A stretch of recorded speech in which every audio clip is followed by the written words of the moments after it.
The biggest thing sitcoms gloss over about Plymouth is the most important fact of life there, the suffering. But in 1999, there was one sitcom that tried something daring. It included all the normal sitcom characters, the wacky neighbor, the hard-to-please mother-in-law, the bumbling dad.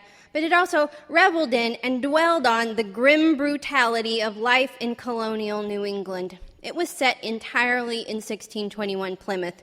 It was called Thanks, as in Thanksgiving, as in thanks a lot. I know you never saw it, which is probably why it was canceled after 6 weeks. But I loved it. Thanks involved two of my favorite, but usually separate things, TV and American history coming together. Like, imagine if you were an avid stamp collector and you found out that CBS was about to debut its new series, CSI Philately. You'd be psyched. Even the most idealistic and cheerful character on Thanks, the dad, James Winthrop, welcomes in the spring saying, "What a beautiful day it is. The snow is melting, everyone out and about, airing out their clothes, lugging out their dead." James Winthrop is surely modeled on John Winthrop, the first governor of Massachusetts and author of the famous hopeful sermon about how he and his fellow Englishmen are to be as a city upon a hill. On Thanks, that sort of idealism is literally a joke.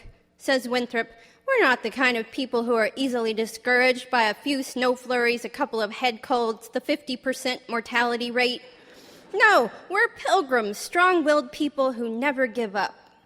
He's wrong. The only thing his fellow residents of New England want is to get the hell back to old England. But the genius of Thanks was that it was a kind of meta sitcom making jokes out of standard sitcom ingredients. The funniest ongoing gag involved Abigail, your typical sitcom teenage bombshell daughter. After a disagreement with her parents about boys, she lets loose the sort of routine girl outburst that's been seen on prime time since the dawn of Gidget. "I hate my life," she yells. But where a modern TV teenager would run upstairs and slam the door to her room, the 17th century teenager lives in a tiny one-room cabin, so she can only run about 1.5 feet before she throws herself face-first onto a bed right next to the table where everyone would eat if there was any food.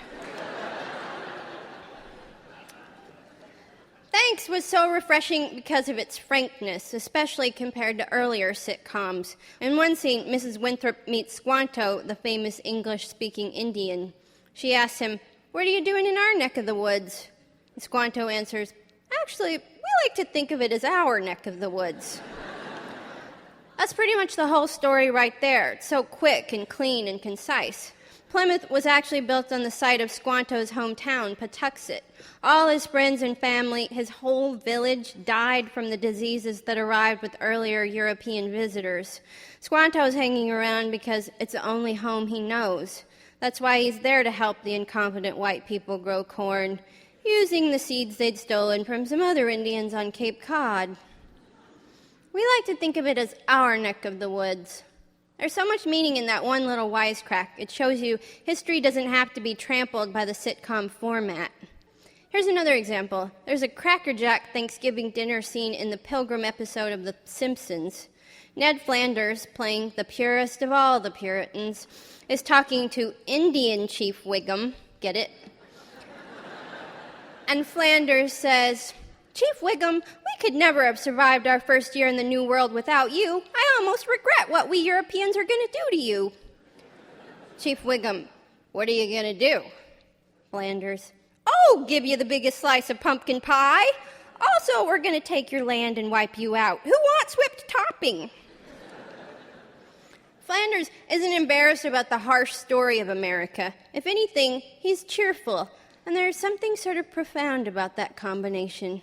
In fact, the greatest sitcom characters, which is to say the funniest and the most riveting to watch, are cheerful at the same time that they're self-absorbed and galling and oblivious to the destruction left in their wake.